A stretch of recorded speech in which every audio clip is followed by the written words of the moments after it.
Buddha datang ke dunia ini dan memberi bimbingan dengan berbagai metode, dengan harapan setiap orang dapat menerima ajaran Buddha. Ajaran Buddha dapat membangkitkan kebijaksanaan, cinta kasih, dan welas asih kita. Mempraktekkan Dharma dalam keseharian. Inilah tujuan kita mempelajari Dharma. Jadi, kita hendaklah mempraktekkan kebijaksanaan, cinta kasih, dan welas asih. Buddha mengajari kita agar kita dapat mempraktekkan kebijaksanaan, cinta kasih, dan welas asih. Inilah yang ingin Buddha ajarkan pada kita. Ini tidaklah sulit dan bisa dilakukan asalkan kita bersungguh hati. Dengan keyakinan, kita secara alami dapat menyucikan hati dan menghapus noda batin. Buddha terus membabarkan Dharma dengan harapan kita dapat membuka hati, mempraktekkan cinta kasih, welas asih, dan kebijaksanaan, serta menghapus noda batin. Dengan demikian, barulah kita dapat menyucikan hati. Ini sangatlah penting. Karena itu, kita harus sangat bersungguh hati. Dahulu, dalam melatih diri, para Buddha harus tahan menghadapi berbagai ujian fisik dan batin, baru bisa membangkitkan kekuatan tekad dan ikhlas agung. Saat berada di Rakir, Buddha juga menceritakan sebuah kisah tentang menahan penderitaan demi menyelamatkan semua makhluk. 7 hari, 1000 paku. Ada seorang raja yang memimpin rakyatnya dengan cinta kasih, bagaikan ayah yang mengasihi anak-anaknya, sehingga rakyat sangat menjunjungnya. Raja itu berharap rakyatnya dapat menghadapi usia tua, penyakit, dan kematian dengan tenang.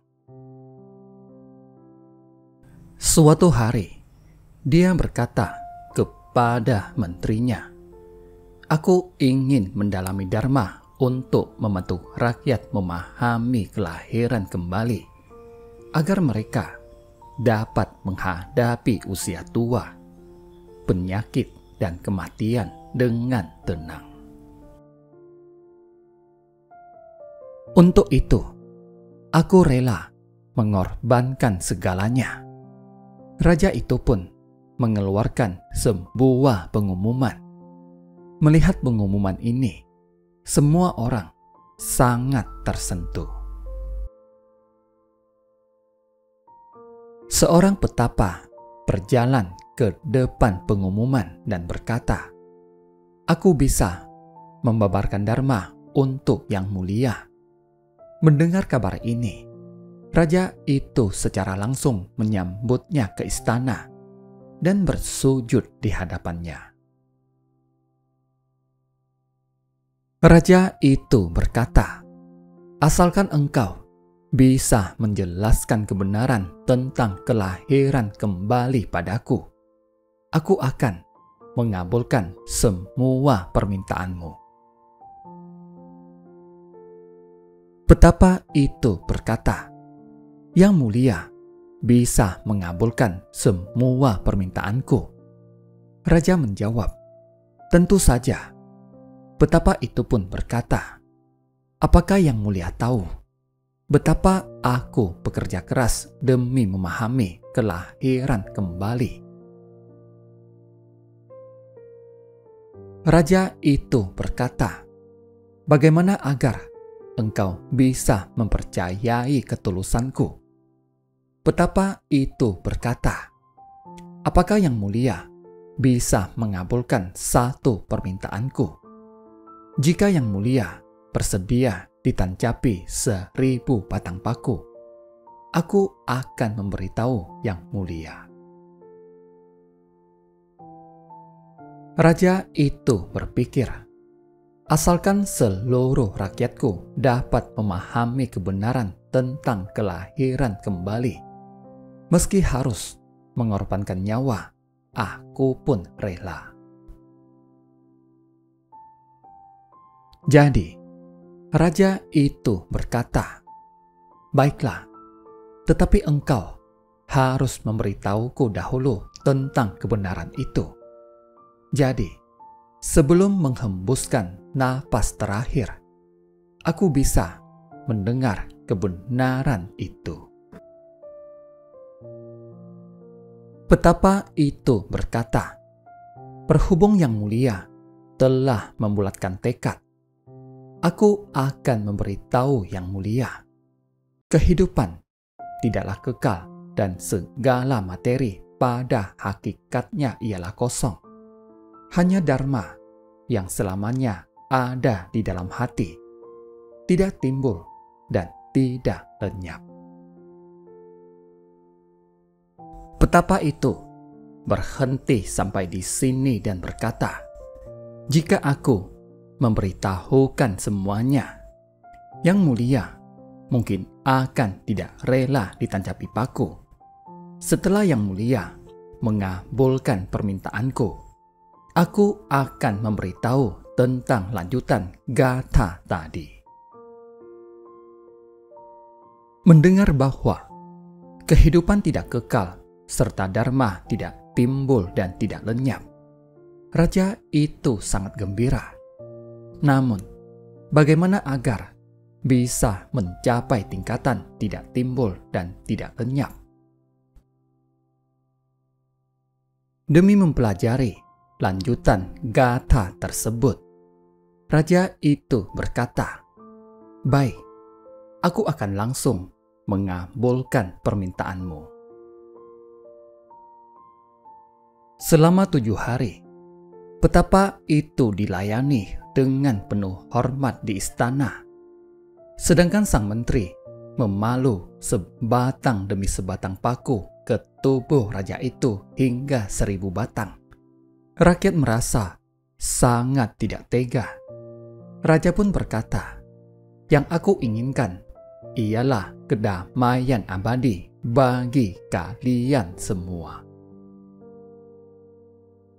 Raja itu menerima setiap batang paku dengan penuh sukacita.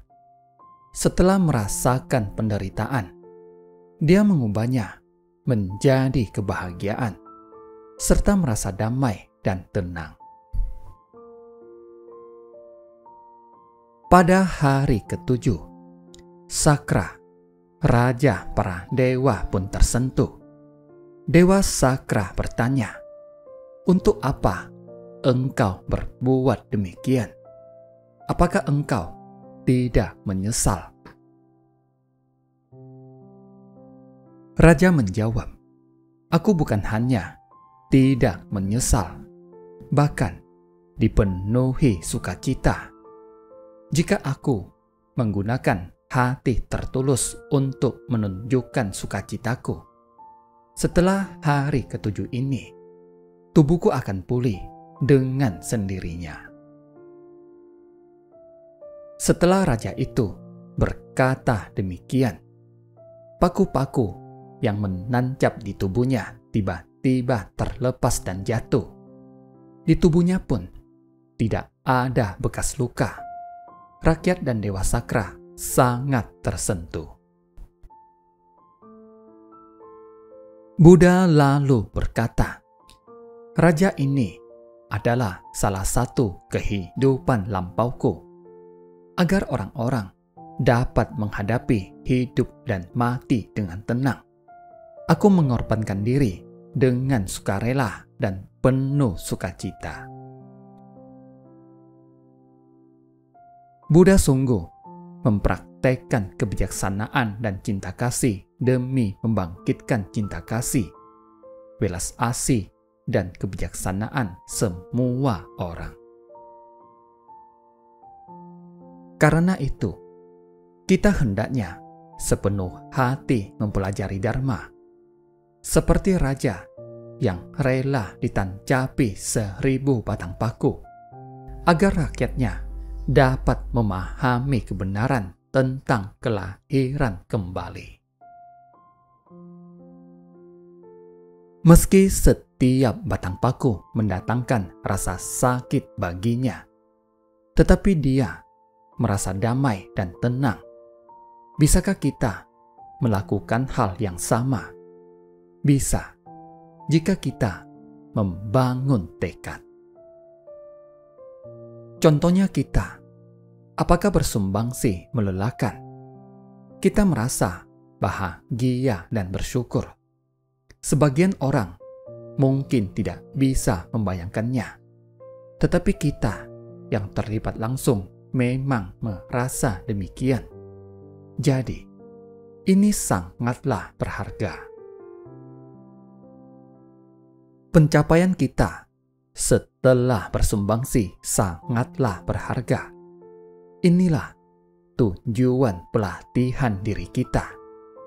Meski Dharma tidak berwujud, tetapi saya berharap kita dapat menyerapnya ke dalam hati dan mempraktekannya. Untuk itu, kita harus lebih bersungguh hati setiap waktu. Terima kasih. Semoga bermanfaat.